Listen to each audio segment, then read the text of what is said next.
one of the things that they had to do to counter the Liberty was add some more size, because now you could potentially face a matchup where you have Jonquel Jones, Brianna Stewart, and Emma Mieseman on the court at the same time. And Masha Klendikova has been really good for them. But also, I think Jessica Shepard has showed that in big moments, she can just step up and is such a great player that you can run the offense through as well. Alana Smith is perpetually underappreciated, and I think this year, maybe because of that stretch that he missed, might finally get that Defensive Player of the Year, but she should always be recognized on that all-defense team. Just her ability to just blow up actions and be athletic enough to recover, her timing at the rim, everything that they do kind of funnels towards her help. They're just a completely just deep team. Not even talking about Kayla McBride, and K-Mac is one of my favorite players to watch, and the last couple of seasons especially, she's really upped her game to a level where we've seen it overseas, but it had been a while since we had seen that level of her efficiency in the W. And she's someone who's also wearing last year's loss, and she talked about it right after game 3 when Sabrina hit that shot, was how upset she was because she had guarded her so well that entire game and still wears that. And we've seen Sabrina struggle all season against the Lynx, and you can tell that they're taking some of these matchups personally. So it just feels like a really, really deep team. And yeah, I mean, you asked about if they're head and shoulders above everyone else. I think there's just going to be, 7 other teams in the postseason that are all trying to position themselves to survive and get a shot at the Lynx.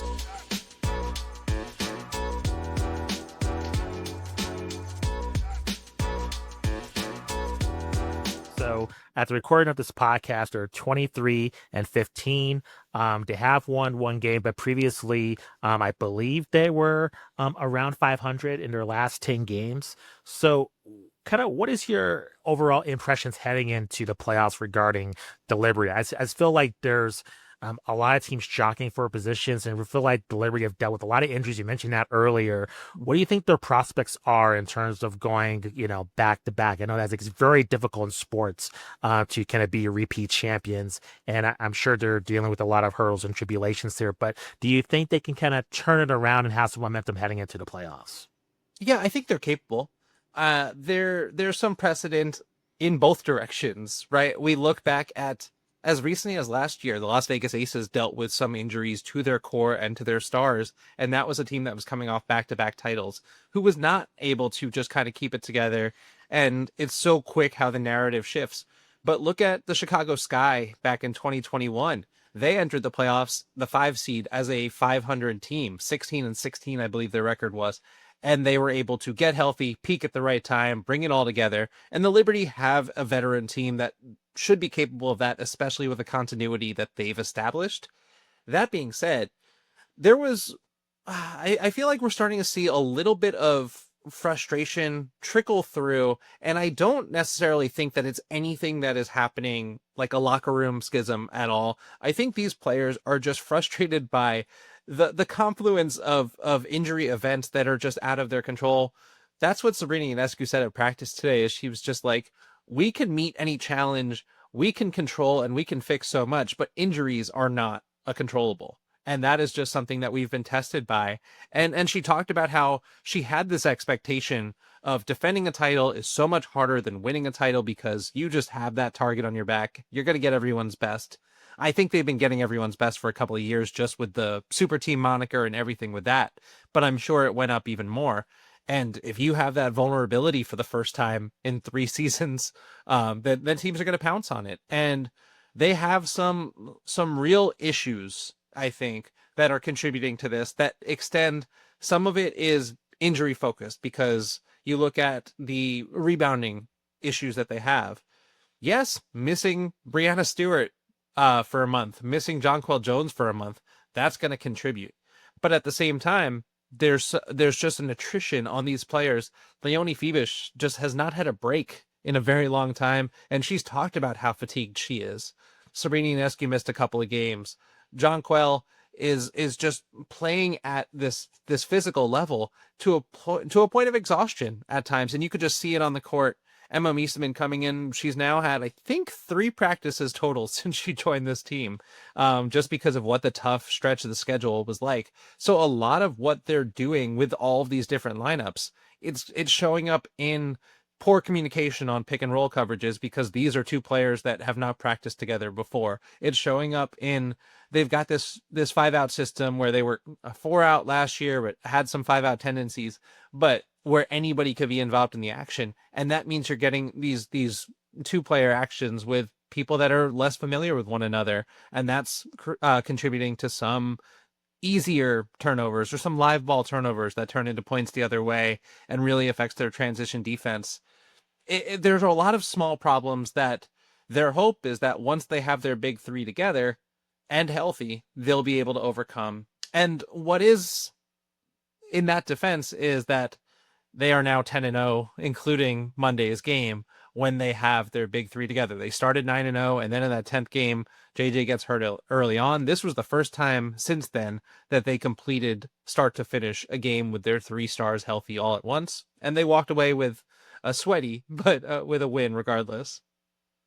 So if the big 3 are active and healthy in the playoffs, do you see any deficiencies that could prevent them from repeating or perhaps being upsetted, even if they are healthy? Do you see any kind of warning signs that might have, or even the team that they have identified a lot of things for improvement that if they don't fix, even if they're healthy, could result in an early exit for them if they don't fix?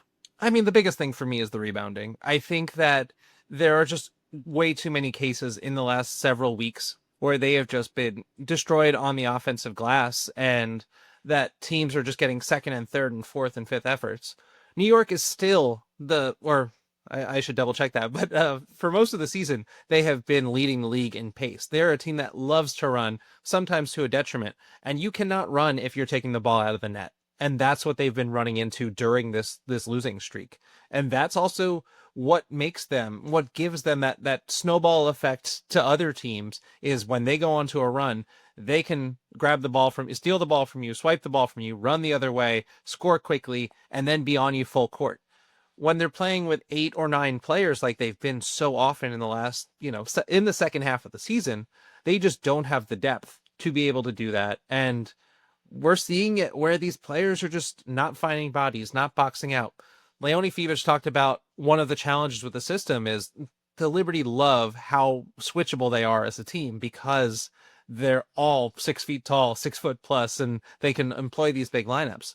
But Leo talked about one of the struggles with that is the fundamental of boxing out when you're switched and you don't know who your man is, who you're trying to get to. And when teams are crashing from the outside because they're not worried about you running the other way with that fatigue, they can bring in extra bodies, and then you're not accounting for everyone. And it just gets worse and worse. And Breanna Stewart honestly cleans up a lot of that, because the way they utilize her just as a roamer defensively is cool. You want to put Sabrina and Emma into a pick and roll. Stewie's going to be on that weak side. She's going to be lurking in a way that they don't have other players that are 6'4" with a 7-foot wingspan. And her timing, she's still elite at that level. She's still an all W defensive player. So I think some of that is going to be cleaned up just by getting those rotations back and healthy. But rebounding is something that some of it's an effort thing. Some of it is just a fundamental thing. And I just don't love the idea of a team having a mentality that they are going to be like, we can turn this on when we need it, because the truth is they need it right now. Yeah, that's surprising to hear with just the veterans on that team, but at the same time, I mean, they've been very successful. So in terms of this keeping up that high octane play and production, that does make sense that, fundamentals might fall to the wayside. So we'll have to see if they can overcome that. To that point, in terms of their struggles, one of their rivals, I would say, is the Minnesota Lynx, and they have been killing it this season, 30-7 so far. What are your impressions of them, and do you see any other team being able to take them out? Are they the favorites heading into the playoffs, do you think? Do you think, even with the Liberty, I mentioned getting healthy, are they probably the team to pose the matchup to take them out? Or do you see any other squads? The Dream have had an amazing season, just looking at the standings here. The Aces have had a nice rebound. The Mercury have really improved, previously since last year. Are there any teams do you think pose a matchup against the Lynx, or do you think they're the favorite to win the title? I do think that they are the favorite, and everything that they've done this season positions them in that way. For a long time, first half of the season, even when the Liberty were scuffling a little bit, even when JJ first went down, there was time on their side. But with Minnesota, what they were able to accomplish in those 7 games that Nafisa Collier went out, I believe they went 5-2 in that span, but just be able to just adjust and to have these veterans that were able to step up. A lot of those games in that stretch were against New York. They won 3 of 4 against New York this season. And this is a team that openly is not happy about how last year's result played out and is playing with a chip on their shoulder, as so many champions do. The Liberty were doing it last year, I think, when they had lost in the finals the year before. And yeah, it's not an easy measurable, but there's something that's got to be said for spite, taking you a really long way. That being said, this is just a really, really tight-knit group, and it shows up at every phase of the game. They move the ball so well. They're so connected on offense, but the way they're connected on defense, I thought it was a little bit slow to start the season. I said, okay, well, they are still somewhat undersized, so if they're not in rotations as well as they were last season, then that might be something you can exploit. All of those thoughts and fears that I had in the first 5 to 10 games of the season have been squashed. They are playing with that connectivity, and that leveled up even more in those games without Fee.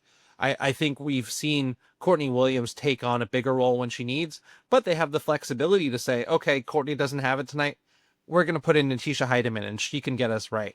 They went out and they added Dejanay Carrington at the trade deadline, and Dejanay just has seamlessly fit in, but it's a luxury. If Dejanay doesn't have it, they don't need to go to her. One of the things that they had to do to counter the Liberty was add some more size, because now you could potentially face a matchup where you have Jonquel Jones, Brianna Stewart, and Emma Mieseman on the court at the same time.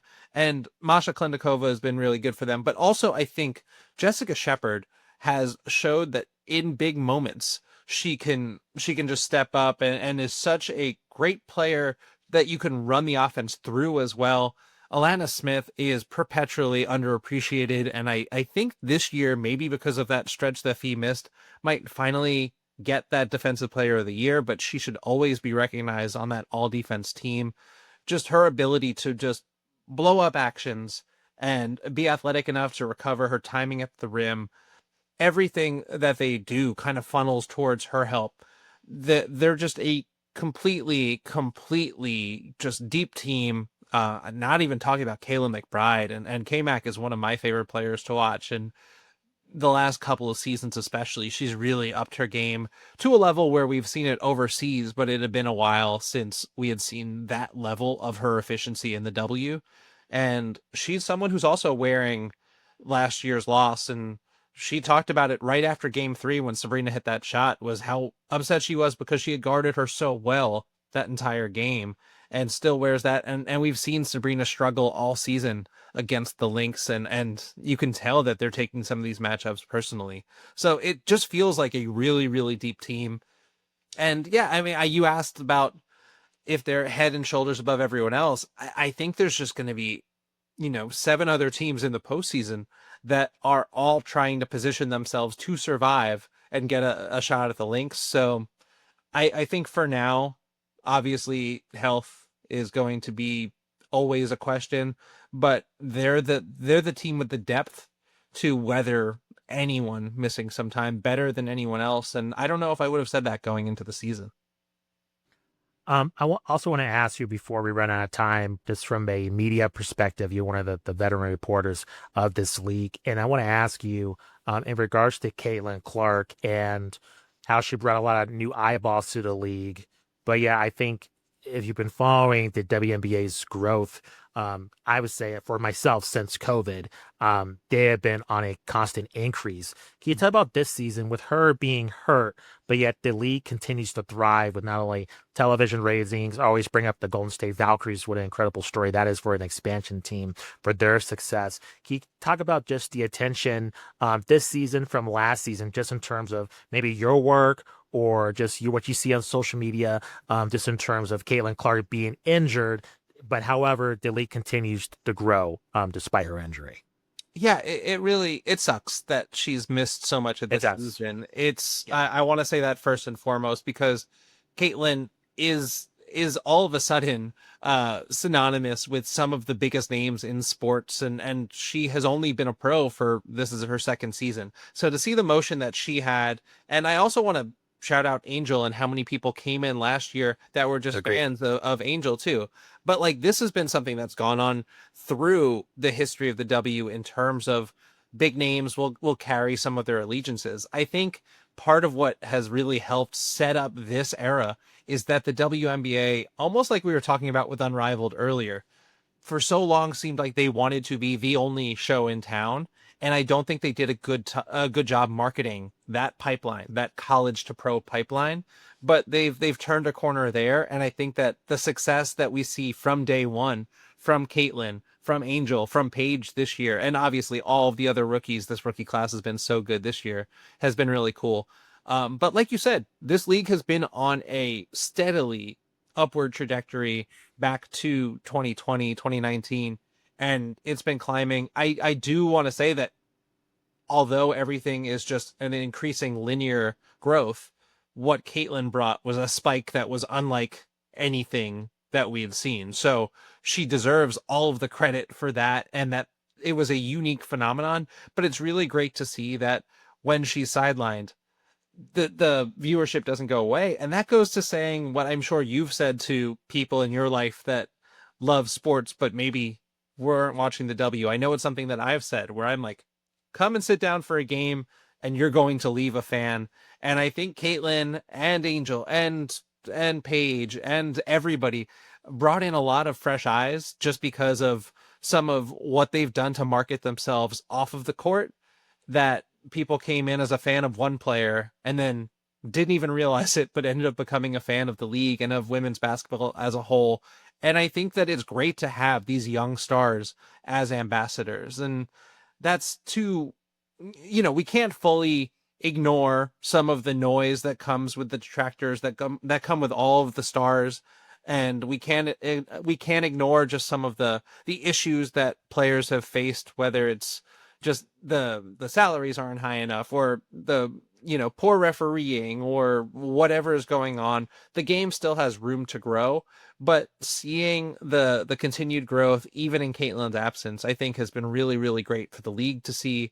And I mean, when my first credentialed year was 2020, so that was the bubble year. 2021 limited fans were at Barclays Center, and that's when the Liberty moved to Barclays. I used to have to go up to Westchester to watch games up there, and all fans were lower bowl only, 6 seats apart, COVID distancing. Year after that, lower bowl only, but by the time they were getting close to a postseason berth, they were starting to mostly fill up the lower bowl. Year after that, they would open the upper bowl if that was BG's return year. If the Aces were coming to town, and that was the year of the super teams, and they were starting to just open it here and there, and then all of the playoffs, everything was sold out. And now this year, every game has been a sellout. The 200 sections are open at Barclays all the time, and that is without having one of these young stars in market. And obviously, it's with a team that has also grown and gone from 2-20 when I first started covering to now being the defending champions. But that's the metric. That's that linear growth that I'm talking about here, where it's not just when Caitlin comes to town that the seats are selling out. Sure, the resale market is probably insane, but it's something that's happening independent of these singular, really engaging superstar athletes. And I think that that's just good for the sustainable growth of the league going forward. I want to jump into some news that broke from Front Office Sports recently regarding their report that the new WNBA CBA by the October 31st deadline appears increasingly unlikely. What are your impressions based on this? And do you think that there's a way to turn this around, or do you think we're headed to kind of a doomsday scenario here in terms of a lockout? Sure. Well, first of all, I want to shout out Annie Costabile at Front Office Sports, who has been all over this. And Annie, friend of mine, she's doing such great work. She is. Just all over the landscape of the business of women's sports. And I feel like a couple of years ago, we couldn't have even had this conversation. There was just one outlet, maybe like an ESPN or something like that that was pushing out this news. So really good to see her doing such a good job here. But back to the general conversation, I don't think we're at the doomsday scenario yet with the precedent of the last CBA, which got extended into January. The fact that the WNBA has never missed a game with lockout, that doesn't mean that it can't happen. But I do think that October 31st deadline is somewhat arbitrary. What complicates it is the expansion teams that are lurking to join, because this is not like in 2019 where they were able to then just set free agency a couple of weeks after it was supposed to be set and get everything rolling. There needs to be adequate time for teams to come together and set the expansion roster, set their precedent, what they want, and then for free agency. And because of what is expected to be in this next CBA, which is a significant increase in salary, nearly every player in the league, I believe outside of two veteran players, in Lexi Brown and Kalani Brown, I think they're the only ones that have contracts that extend past this year. Obviously, rookie scale contracts are already included, but they're going to be grandfathered. They won't be grandfathered in the way that Lexi and Kalani will, because I'm assuming in the past their salaries will escalate to be commensurate with whatever the new deal is. That being said, yeah, it's going to be really difficult because all of these players are free agents, and what are the limitations with contact between players and organizations, and all of that just feels like it's going to be really, really messy. So this isn't ideal, but at the same time, it's not quite unprecedented. So I want to ask you about a tweet that you reposted of an interview with Satu Sabali. And I did not hear this, so I want to get this confirmed by you. I believe the reporter said that the WNBA doesn't want players to participate in Unrivaled and overseas. Is that like an official mandate by the league? Or, I mean, how did he get that information? Because Satu Sabali seems surprised by this when she was asked. Yeah, but she didn't dismiss it. And that was the first I'd heard of it. So okay, that was surprising to me as well. But also Satu is somebody who is on that players committee with the WNBPA. So she is super tapped in on what's going on. So she's the right player to talk about there. I do have to say, we spoke to Brianna Stewart today at Liberty practice, and there was one or two CBA questions, but it was not to Unrivaled specifically. It was more about just general timeline, and what Stewie talked about was the general lack of urgency, which has been the conversation that we've heard. Everything I'm going to say here is going to be speculative because I haven't heard this directly from the players, but it wouldn't shock me if that were the case, because the entire thing with the last CBA was to weed out some of the overseas commitments through prioritization, which was basically the rule behind that was to have all veteran players who had the opportunity to get above that rookie scale contract show up at U.S. born players show up at training camp by day one or risk having to miss the entire season. And players have not been happy about that. So that's one of the things that they really want to push back against. The WNBA, on the other hand, they want to present this as, if we're going to continue to expand the season, it's not going to be possible to play in multiple leagues year round. And the hope is that eventually players don't have to, but that means that the salaries have to get up. And what Satu said in that clip is that she made more in Unrivaled than she did basically her cumulative that's right, salary until this year, where she's finally on a max. And that says a lot about where contracts have been. And obviously she was on that rookie scale deal. So yeah, I wouldn't be shocked by it. I am surprised that it's a little bit of this, like, that it would be a hard and fast thing like this, but that would also suggest a little bit of fear in terms of a split product and in terms of split engagement, because Athletes Unlimited has been around for several years and has found ways to have partnerships with the WNBA. Their salaries are not nearly as high, but what AU does is they also have lots of charities that they work with the players, and they give opportunities to some of those fringe players or recently retired, or also some currently in the league. And we've seen terrific growth out of players that have had that AU experience.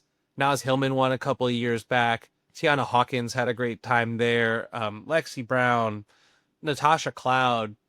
There are just so many. I'm just blanking on some more names, but there have been so many. Sid Colson actually was one of the early adopters of AU and said that she was basically out of the league at that point and then was able to play there, get back with the Aces, win a couple of titles. So it's been a really good thing for players at all different stages of their careers. Veronica Burton was there a little bit early on, and how they're able to get back into it. So I think like the WNBA wants to be the league, and that means that they want to squeeze out some potential competition. So this might just be them seeing Unrivaled as a bit of a threat with not just the player salaries, but also some of the agency that they've shown in grouping together. And that's exactly what the league saw when a whole bunch of those players came through to All-Star Weekend for that meeting and had a show of force. There were over 40 players there in that meeting.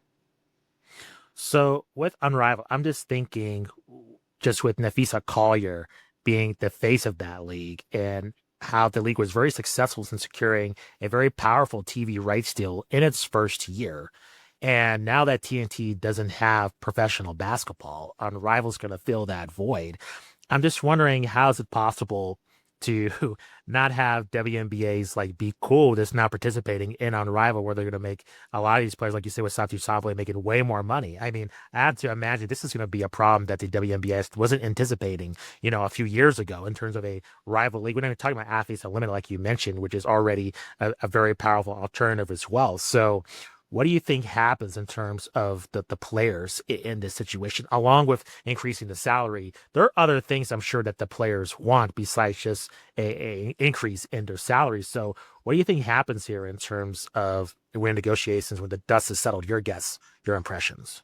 My guess is that they're going to have to be allowed to coexist because the W can't have a monopoly on women's basketball, and that the players are realizing that right now they have a level of power and agency that they have never had before because of this CBA coming at this landmark time where everything, all of the metrics are shooting up, up, and up. And I think that what maybe gets lost a little bit is just how many new ownership groups are already paid in with investment. So they don't want to get zero return on the product. This is the worst time for them for a stoppage. And also just with the momentum, we're finally past all of not all of it. I think that there's still a lot of just latent misogyny that is lurking around the corners of the internet, and we might never be post that. But if you told me 2 or 3 years ago that we would be where we were today in terms of just the mainstreaming of women's basketball and the WNBA, I would have been shocked because I had been pushing for this trajectory and not really believing that we, in a country that is not doing well by women, by Black women, by queer women, I didn't think we could even get to this point. And I think that now maybe I'm derailing a little bit, but we have seen a lot of progress in that regard.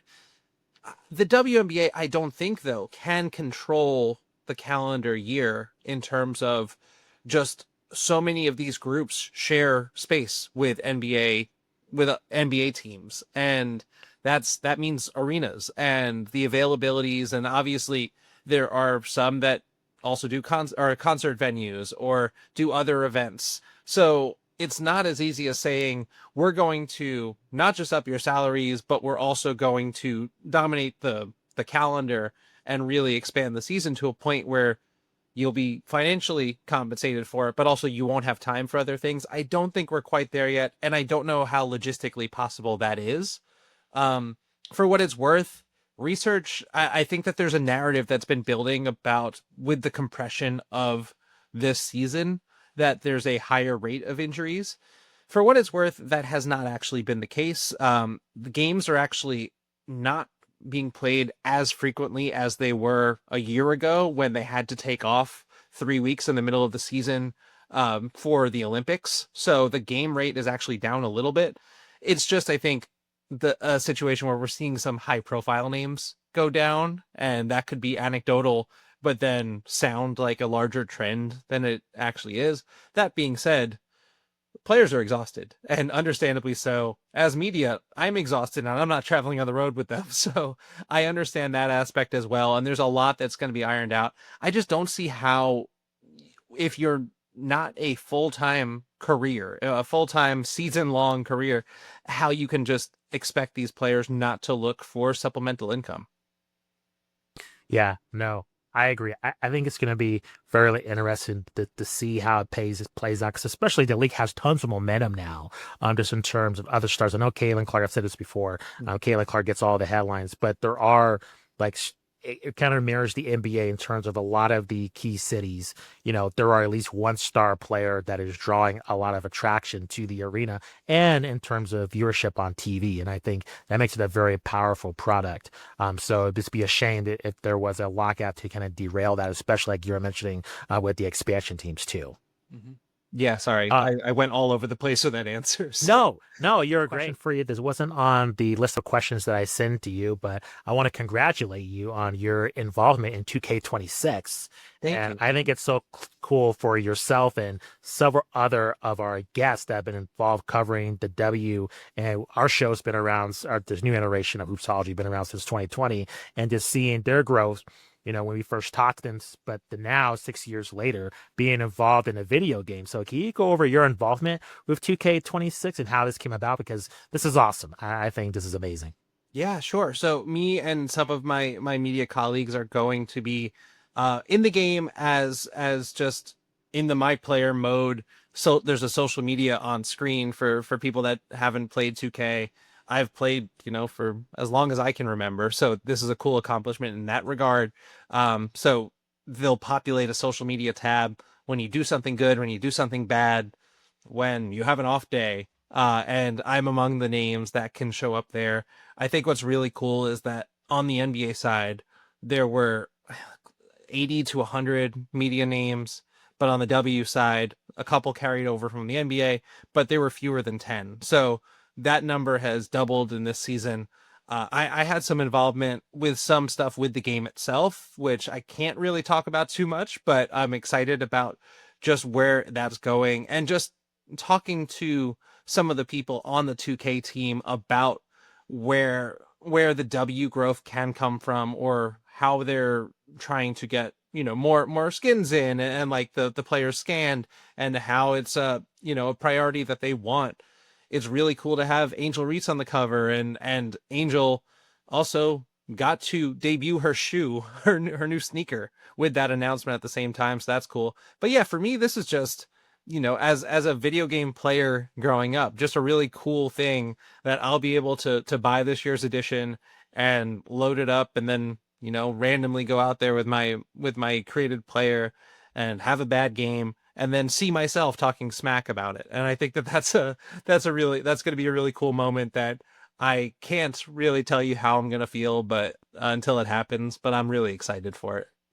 No, that's awesome. And I think before we go, I think this speaks to just the growth of the media space for the W. I know social media gets a bad rap, but however, I know for myself, just doing this podcast and just following the W just as a fan, I think without just the grassroots efforts of journalists like yourself and Trika Foster-Braxby and Christina Williams and Jordan Robinson, these are people that we had on our show. I think it just creates a deeper connection to the league, and I think that speaks to the positives of social media. I know we talk about a lot of negatives, and those are true, definitely. But I just think the way that yourselves have the ground roots journalism, keeping that alive in terms of independent coverage for this league, has been a contributor to the league growing as well. So I know we talk about the players. They are the big reason why the league has taken off, but also the journalism as well, and that includes your work. So I just want to give you guys props for doing that, because I think it has contributed to what we're seeing in not only just women's basketball, but it's women's sports as a whole. So that's my soliloquy to you before we wrap it up. But so much. I really appreciate that. I really appreciate that. And those are some of my dear lifelong friends that I would have never met if not for this. And I always, sorry, one more quick. Yeah, of course. No. Yeah. But I got married day one of the 2023 finals.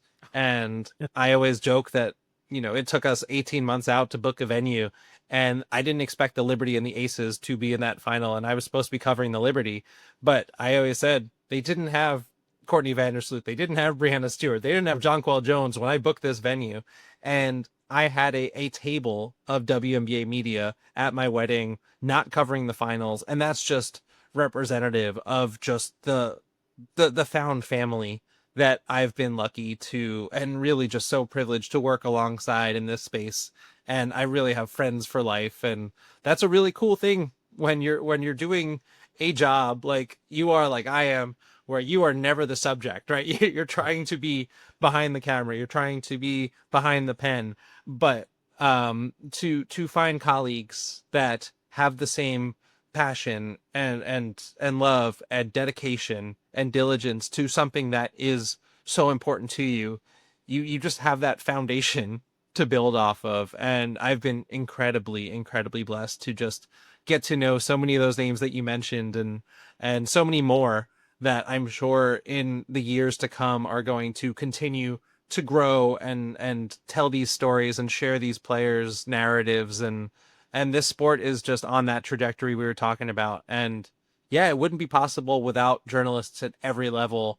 And as someone in the independent space, but who knows people in large established papers or sites or companies, to people that I've, helped up where they were in college at the time, and I helped them with a school project. And now I'm seeing them write for other outlets, to people that are working with teams. And the network is just growing and growing. And that's just a really beautiful thing. Yeah, it is. Myles, thank you very much for your time. Truly appreciate it. Can you let our audience know where you're located on social media, where you can find your work, and any upcoming projects you might have in the pipeline in the works? Sure. So I am at Myles Ehrlich on Twitter. That's MyleSehrlich.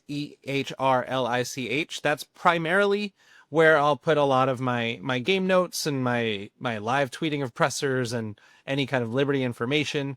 But on top of that, I'm also at Blue Sky, just at my name too, Myles Ehrlich, at whatever the Blue Sky social, fill out is. Trying to do a little bit more on Threads, trying to have a little TikTok presence, but all of it's all at the same name.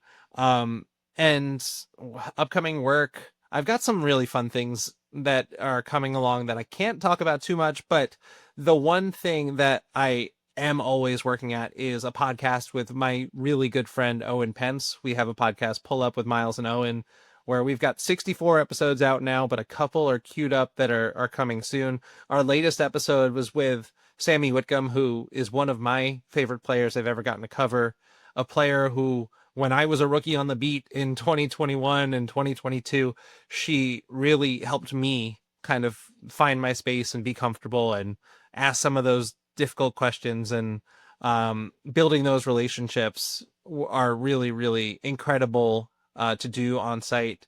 So Sammy was a great conversation. And like I said, we got more coming. So that's mostly what I want to plug. That's awesome. Myles, thank you very much for the time. Truly appreciate it. Thank you. Thanks, Justin. Anytime.